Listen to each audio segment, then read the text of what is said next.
Баршаңызға сәлем, сіздермен пайдалы кеңестер арнасы. Араның шағуы несімен қауіпті? Ең алдымен арнама тіркелуді ұмытпаңыз. Күн жылығанда саябақта, орманда және гүлдердің айналасында аралар көбейеді. Араның шағуы өлімге сирек әкелгенмен, оны елемей қоюға болмайды. Қандай жағдайда араның шағуы қауіпті болуы мүмкін? Және ара шаққанда не істеу керек? Араның шағуы несімен қауіпті? Аралардың табиғатқа пайдасы мол болғанмен, олардың шағуы адамға қауіпті. Адамға ара емес, оның безгегіндегі қауіп төндіреді. Ара шағуының негізгі белгілеріне шаққан жердің күйіп ауыруы, қышуы, ісіп кету, бас ауыру және бас айналу жатады.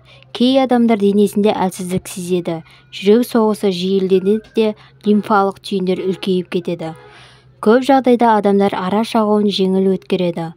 Алайда егер адамның иммунитеті әлсіз болса, аллергияға бейім болса және созылмалы ауру бар болса, ол кей асқынуларға шалдығуы мүмкін. Ара шағып алса не істеу керек? Асқынуларды болдырмас үшін әрбір адам ара шаққанда алғашқы көмекті қалай жасау керегін білу керек. Мұна реттілікті сақтаңыз. Ара шаққан жерді тексеріңіз. Егер араның безгегі шаққан жерді қалып қойса, оның антисептикпен немесе спиртпен өңделген пинцетпен алып тастаңыз. Бастысы безгекті қолмен қыспаңыз, әйтпесе қалдықтары денеге терең еніп кетеді. Жараны антисептикалық құралмен залалдырған жөн. Ара шаққан жерге салқын бірдеңе басу керек. Су көбірек ішіңіз. Ара шаққан жерге антигистемикалық жақпамай және крем жағыңыз.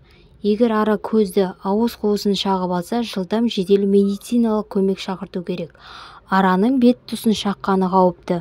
Бұл жағдайда аллергияға бейім емес адамның өзінде қатты ісік пайда болуы мүмкін. Егер ара тілді шағып алса, ол қатты ісіп, тыныс алуды бітеп тастауы мүмкін. Мына жағдайларда жедел жәрдем шақырту керек.